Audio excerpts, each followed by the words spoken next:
ओम नमः शिवाय। शिव पुराण 18वां अध्याय बंधन और मोक्ष का विवेचन।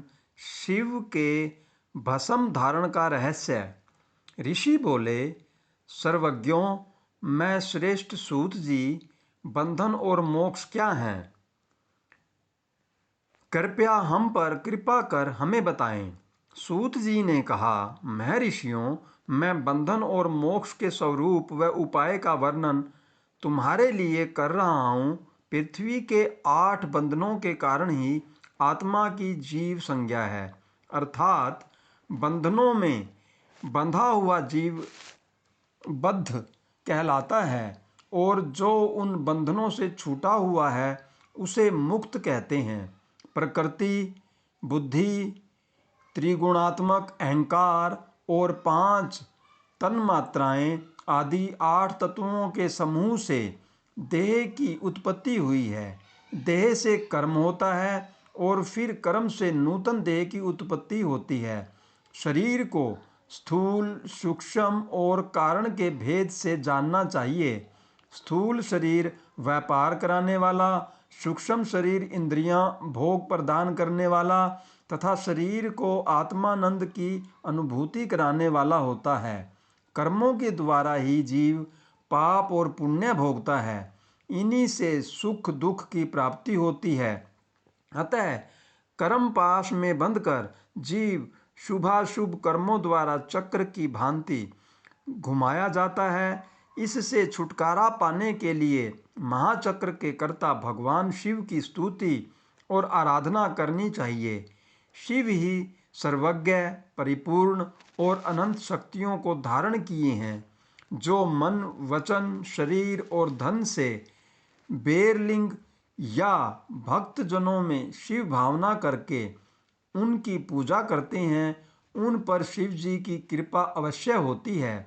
शिवलिंग में शिव की प्रतिमा ने शिव भक्त जनों में शिव की भावना करके उनकी प्रसन्नता के लिए पूजा करनी चाहिए। पूजन शरीर, मन, वाणी और धन से कर सकते हैं। भगवान शिव पूजा करने वाले पर विशेष कृपा करते हैं और अपने लोक में निवास का सौभाग्य प्रदान करते हैं। जब तन मात्राएं वंश में हो जाती हैं, तब जीव जगदम्बा सहित शिव का सामीप्य प्राप्त कर लेता है। भगवान का प्रसाद प्राप्त होने पर बुद्धि वश में हो जाती है। सर्वज्ञता और तृप्ति शिव के ऐश्वर्य हैं। इन्हें पाकर मनुष्य की मुक्ति हो जाती है। इसलिए शिव का कृपा प्रसाद प्राप्त करने के लिए उन्हीं का पूजन करना चाहिए। शिव क्रिया, शिव तप, शिव मंत्र जाप, शिव ज्ञान और शिव ध्यान प्रतिदिन प्रातः से रात को सोते समय तक, जन्म से मृत्यु तक करना चाहिए। एवं मंत्रों और विभिन्न पुष्पों से शिव की पूजा करनी चाहिए। ऐसा करने से भगवान शिव का लोक प्राप्त होता है। ऋषि बोले, उत्तम व्रत का पालन करने वाले सूत जी, शिवलिंग की पूजा कैसे करनी चाहिए, कृपया हमें बताइए। सूत जी ने कहा, ब्राह्मणों, सभी कामनाओं को पूर्ण करने वाले लिंग के स्वरूप का मैं तुमसे वर्णन कर रहा हूँ। सूक्ष्म लिंग निष्कल होता है और स्थूल लिंग सकल। पंचाक्षर मंत्र को स्थूल लिंग कहते हैं। दोनों ही लिंग साक्षात मोक्ष देने वाले हैं। प्रकृति एवं पौरुष लिंग के रूपों के बारे में एकमात्र भगवान शिव ही जानते हैं और कोई नहीं जानता। पृथ्वी पर 5 लिंग हैं, जिनका विवरण मैं तुम्हें सुनाता हूँ। पहला स्वयंभू शिवलिंग, दूसरा बिंदु लिंग, तीसरा प्रतिष्ठित लिंग, चौथा चरलिंग और 5वां गुरुलिंग है। देव ऋषियों की तपस्या से संतुष्ट हो उनके समीप प्रकट होने के लिए पृथ्वी के अंतर्गत बीज रूप में व्याप्त हुए भगवान शिव वृक्षों के अंकुर की भांति भूमि को भेद कर नादलिंग के रूप में व्यक्त हो जाते हैं। स्वतः प्रकट होने के कारण ही इसका नाम स्वयंभू लिंग है। इसकी आराधना करने से ज्ञान की वृद्धि होती है। सोने चांदी भूमि वेदी पर हाथ से प्रणव मंत्र लिखकर भगवान शिव की प्रतिष्ठा और आह्वान करें तथा 16 उपचारों से उनकी पूजा करें। ऐसा करने से साधक को ऐश्वर्य की प्राप्ति होती है। देवताओं और ऋषियों ने आत्म सिद्धि के लिए पौरुष लिंग की स्थापना मंत्रों के उच्चारण द्वारा की है। यही प्रतिष्ठित लिंग कहलाता है। किसी ब्राह्मण अथवा राजा द्वारा मंत्र पूर्वक स्थापित किया गया लिंग भी प्रतिष्ठित लिंग कहलाता है, किंतु वह प्राकृत लिंग है। शक्तिशाली और नित्य होने वाला पुरुष लिंग तथा दुर्बल और अनित्य होने वाला प्राकृत लिंग कहलाता है। लिंग नाभि जीभ हृदय और मस्तक में विराजमान आध्यात्मिक लिंग को चरलिंग कहते हैं। पर्वत को पौरुष लिंग और भूतल को विद्वान प्राकृत लिंग मानते हैं। पौरुष लिंग समस्त ऐश्वर्य को प्रदान करने वाला है। प्राकृत लिंग धन प्रदान करने वाला है।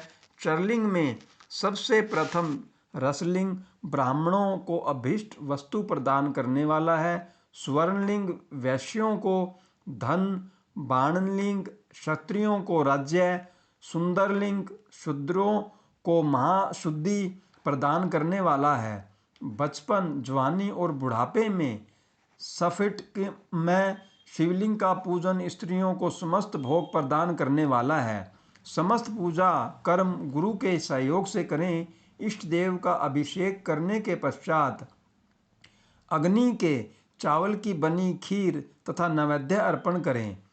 निवृत्त मनुष्य को सूक्ष्म लिंग का पूजन विभूति के द्वारा करना चाहिए। विभूति लोकांजनित, वेदांग जनित और शिवांग जनित 3 प्रकार की होती है।